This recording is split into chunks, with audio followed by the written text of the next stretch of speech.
Well, hey, what's going on, everybody? I'm glad that you're joining us here on part 5, our final part of this series on Fool. And it's been kind of a crazy series as we've taken this whole thing on quarantine in lockdown. And so it's very definitely different than what we're used to.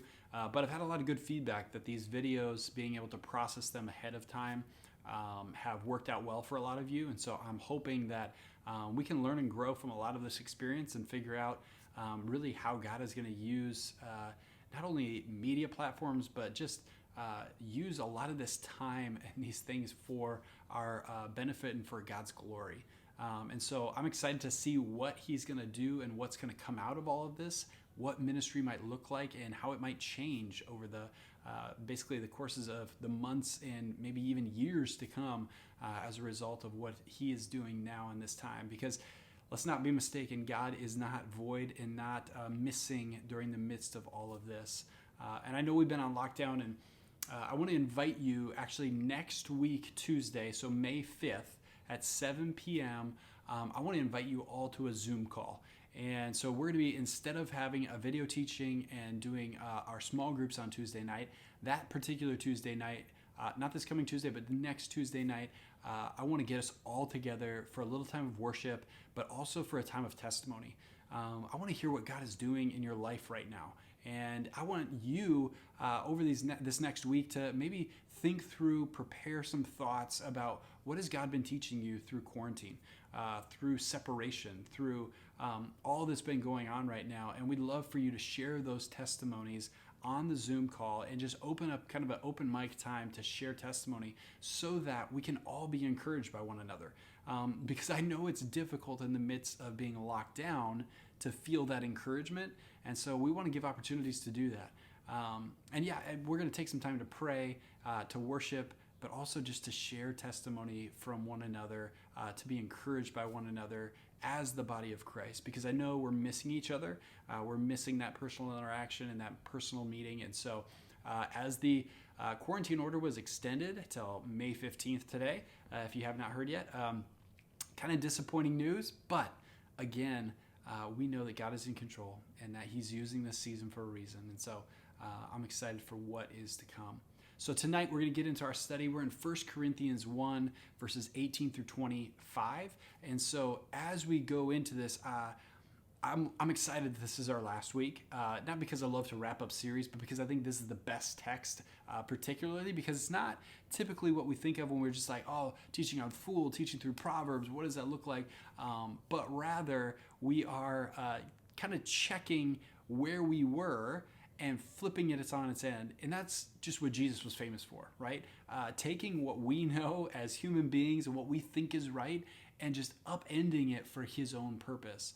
And so what Paul writes in 1 Corinthians chapter 1 is a game changer. And I don't know about you, but I love how Paul writes so directly, but yet he seems to communicate in such a provocative way that causes thought and even life change just because of the way that he phrases things and the way that he says things. And so I want to be encouraged tonight as we read this text, and I hope that you are as we kind of break it down a little bit. So I'm going to read it real quick. 1 Corinthians 1, 18 through 25. For the message of the cross is foolishness to those who are perishing, but to us who are being saved, it is the power of God.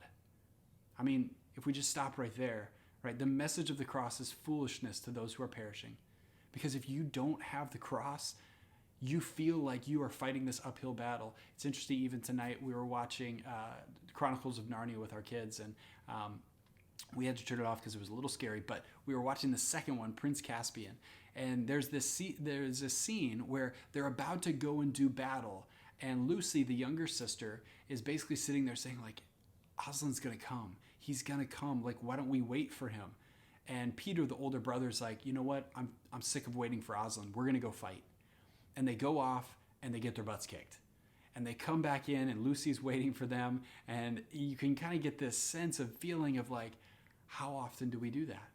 We're sick of waiting for the Lord. And so we go off and we perish. We go off and do our own thing. We go off and do whatever we want to do or whatever our wisdom says is right. But yet those who know God, those who know Christ. And I think particularly in this video, in the movie, Lucy is portrayed as a child because there's a childlike faith that takes place there.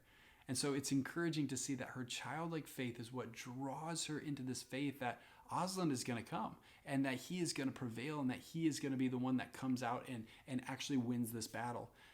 So as you read on, it says, "For it is written, I will destroy the wisdom of the wise, the intelligence of the intelligent I will frustrate. Where is the wise person? Where is the teacher of the law? Where is the philosopher of this age? Has not God made foolish the wisdom of the world?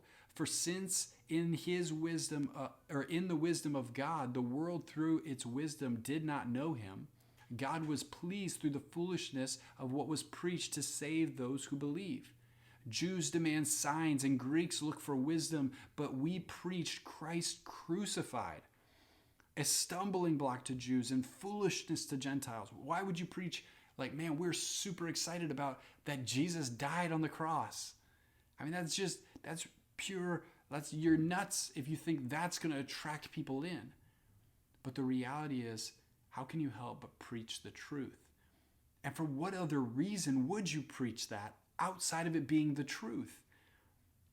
But we preach Christ crucified, a stumbling block to the Jews and foolishness to the Gentiles. Verse 24, "But to those whom God has called, both Jews and Greeks, Christ, the power of God and the wisdom of God. For the foolishness of God is wiser than human wisdom, and the weakness of God is stronger than human strength." And I love that last line because it's funny how Paul even says the foolishness of God. Let's not think for a second that God has any foolish thoughts. But sometimes we tend to think that he's foolish. But even our own thoughts of him being foolish are so much wiser than we could have ever even imagined. Let's not think for a moment that God is weak. But again, in our weakness, we think that God is so much like us that he has weakness. And even in his weakest moment that we could imagine, God is far grander and better than we ever could hope to be. And so I like how Paul gives us this provoking thought while also driving home a point, right? What did we learn over the last few weeks as we looked at Proverbs? That God's wisdom is stronger, wiser, better on all accounts, and yet we still feed the flesh. Right? God is better on every single level, and yet we still falter and fail and go to the flesh because we think we know what's right. But yet when we look to wisdom, when we go to God, when we go to him in prayer, when we go to his word, when we go to the reality of where we need to be in his arms, that's the only place that brings us life and refreshment and joy and satisfaction. The rest of the world gives us a little high for a moment, and then it drops us. It gives us this little peak of interest, and then it drops us. And there's nothing lasting. There's no true wisdom. It's all self-focused and self-fed. But the wisdom of the Lord is truth. The wisdom of the Lord is what actually brings about change in our lives. And so as we think through this, I want us to take a moment because I want to challenge us as Christians for a minute. I want to take a moment to challenge us as Christians. I know we might not all be pastors, right, or religious leaders according to the text, but we are probably churchgoers, and maybe some of you have been going to church for quite a while. Maybe you've been going your whole entire life. And please hear me here. Paul is not saying down with church. He's saying down with religion. Because when we look at this, what does he say? He talks about how, the religious leaders thought they were wise in their own minds. And I think sometimes we can get in this mindset that we are wise in our own minds. We have enough of our own logic and truth. And that's definitely me. I know I can tend to go to my own logic. I can tend to go to what I want to be true because I'm a very realistic person or a logical person. But the reality is, at the end of the day, I need the Lord's wisdom like everybody else does. I need to trust in him like a small child trusts in their father or mother for their daily food, right? I need to go to him and rely on who he is to be able to walk me in wisdom and away from the foolishness that I so easily am drawn into. And I want to challenge us as Christians because I think sometimes we can get into this understanding of the Bible and we can get under this understanding of this rut of church, and we think that church and Christian living is all about being in the building and just being in this presence in this spot. But what this quarantine has taught us is that, man, no matter where we are, we represent Christ. No matter where we're stuck, we represent Christ. And so, of course, we miss that we cannot be together. And of course, we miss not being at the building and singing praises amongst hundreds of voices and being able to come among friends and things like that in the presence of the Lord. But we also have to not put it on such a pedestal that we forget that the rest of the week is our mission field to go out and to make disciples, to challenge ourselves to be spreading the gospel and to be giving what the world might call foolishness, and maybe even looking like fools to the world in such a way that we would honor Christ, that we would be a blessing to Christ. And so I want to challenge us because Jesus came to show that this world doesn't have enough to offer. Jesus came to show that our worldly desires and the things that we want of this world will never satisfy the way that he can. And when I'm challenged like this by Paul, it reminds me that I don't need my Bible to make a check mark, right? I don't need to read my Bible just to make a check mark. I need my Bible to check my heart, right? It's not just about checking it off. Oh, I did it, I did it, I did it. I need my Bible each and every day to check where my heart is, to see if I'm on the right path, to see if I'm actually moving in the direction that God has called me to, if I'm moving towards wisdom or if I'm moving towards folly and foolishness. And my hope is that as believers, as Christians, we would always be striving to move towards wisdom, that we would be striving to move towards what God has called us to. And I believe that that is the preaching of the word and the worship of God. Right? We are all called to be disciples and disciple makers, right? And a disciple is somebody who follows Jesus. A disciple maker is somebody who tells people about Jesus, right? We want to invite more people into the discipleship process. And I know that that is incredibly difficult. So let's take a step back and look at what is the reality here, right? What is the application? Because the reality is making disciples and doing discipleship is not easy. It's really difficult, actually. And to say, well, how do I apply this to my life? How do I take God's wisdom as opposed to my own wisdom and not be foolish according to God, but foolish according to the world, right? And the reality is this: there's a step of faith that has to be taken. We have to be willing to step up to the challenge to look foolish to the world. And I know that that's difficult. We live in a world that anxiety and depression is higher than it's ever been, I believe, in all of history. Why? Because of social media. Because social media says if you don't look a certain way, if you don't do a certain thing, then you are not good enough, and you're never going to be popular enough, and you're never going to have friends, and we will pick on you, and we'll bite at you, and we'll cause you to stumble. And so with all that anxiety, to say, I want to willingly be a fool in the eyes of the world is a deep and intense ask. But yet that's what God has called us to. Because God did not call us to what was easy, right? He didn't call us to just believe things that were just super easy. Like, hey, do you believe that the clouds are in the sky? Well, yep, there's clouds out there. Okay, great. Yep, that's all I'm asking.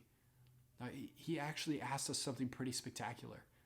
2,000 years later, we're called to believe that there was a man who was also God, who roamed and walked this earth performing miracles and calling people to himself, calling people to follow him because there was a kingdom at stake, not a kingdom of this earth, but a kingdom of heaven.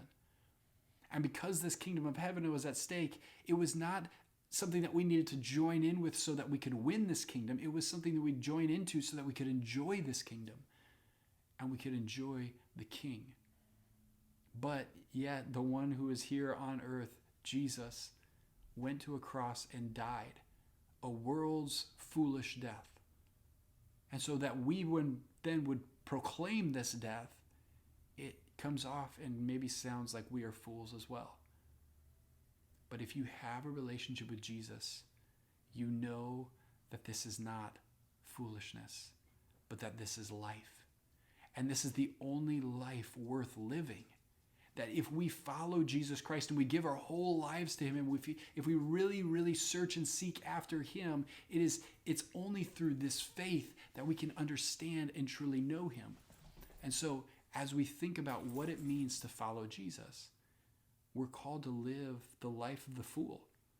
And I know this whole series has been on foolishness. It's all been about being a fool and not wanting to play the fool, right? But that's where I want to flip it today. I want to call us to foolishness.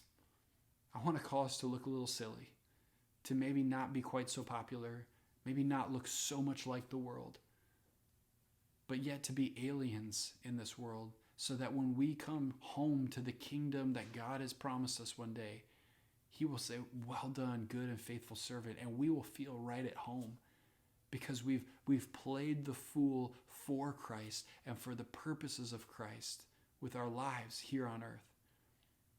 I'm going to challenge you over this next month, and I'm going to send this out. There'll be an attachment in the email that comes out. I'm going to challenge you to read along with us over the next 30 days through the book of Acts. And so I've attached a reading plan, and so each day it's about one chapter a day. There's actually a couple catch-up days in there as well, but I want to challenge you to read through the book of Acts with us. Because as I read through the book of Acts, I see Peter and I see Paul and I see these apostles going out, and you can't help but think at times, these guys are fools. Like, what are they thinking?